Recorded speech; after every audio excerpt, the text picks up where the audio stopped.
El capítulo de la semana pasada, a pesar de ser en apariencia de los más tranquilos, dejó algunos cabos sueltos no solo para el final del arco de Erika, sino también para el desarrollo del volumen 6.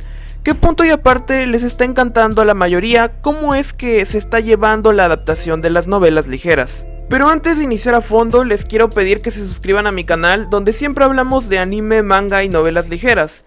Todas las semanas subo contenido nuevo, por lo que agradecería mucho que me ayudaran a llegar a los 1000 suscriptores antes de que termine el año. Ahora sí, comencemos.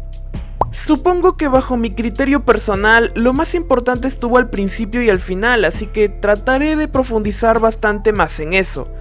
De primeras me gustó muchísimo que vimos una actitud mucho más confiada y valiente de Fumiya al preguntarle a Mimi la mejor manera de hacer que Tama entre en confianza, pues ella siempre le está haciendo bromas y Hanabi siempre reacciona de manera positiva. Luego de que Minami le recomiende algunos videos de comedia para tener una imagen más visual del resultado, ella le comenta que él siempre es valiente en los momentos importantes, a lo que este responde con mucha más seguridad que por dentro tiene un lado atractivo. Y espero personalmente que la relación de nuevo tenga más escenas, pues Mimi es a la que más está dejando de lado con este primer arco, lo cual también me sorprende porque Tama es su mejor amiga. Luego de eso volvemos con Hanabi y Mizusawa mientras estaban planeando cómo practicar la nueva actitud de Tama frente a otra persona. De inmediato descartaron a sus amigas por ya tener una confianza forjada y obviamente también a las personas con las que ella se había peleado, por lo que había muy poco margen para escoger realmente. Es entonces que a Tomosaki se le ocurre invitar a Fuka, pues es alguien abierta a conocerla pero que todavía no tiene ninguna relación con ella.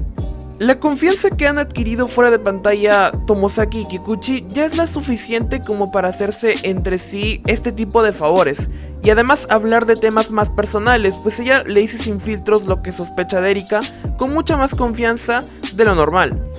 Cuando ya se encontraban hablando, mientras Mizusawa y Tomosaki las observan, es hasta tierno que fue Tomosaki el tema de la conversación al principio, y es evidente la enorme influencia positiva que ha tenido en ambas, y lo que las llevó a ser grupito aunque sea temporal.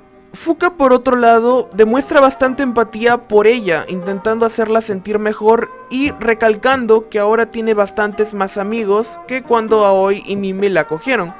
Además de que el mundo está lleno de grises y no cree realmente que Erika sea mala, pero que su parte negativa la hace descargar sus frustraciones con ella. Cuando termina la reunión y por última vez Mimi los ve juntos, a Tomosaki y a Kikuchi, hay un pequeñísimo atisbo de celos por su parte, pues es la primera vez que ve a Fumiya con alguien cercano que no es de su grupo, y no sabe realmente qué relación tienen. Prácticamente todos leen el ambiente y los dejan solos por si existiese la posibilidad de que estuvieran en planes, y Nanami es la única que es empujada un poquito por Aoi para colaborar.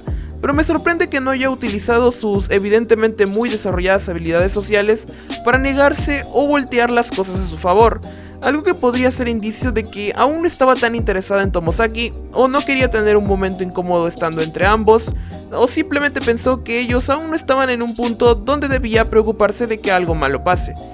Me gustaría que esto fuese algo importante si es que les da el tiempo de explorarlo, porque a mí sí me dejó muy intrigado. De todos modos, al final Tama logra integrarse muy bien con las otras chicas, con las que Mimi y Aoi también se frecuentaban, pero al final del capítulo se nos muestra que una de las amigas de Erika los estaba espiando con quién sabe qué intenciones. Y bueno, eso ha sido todo por el capítulo 4 de Tomosaki-kun. Espero que les haya gustado mucho el video. No olviden de seguirme en mis redes sociales, donde de vez en cuando divago de animanga que no subo al canal o algún tema off topic como Tokusatsu. Entonces nos veremos hasta el próximo capítulo.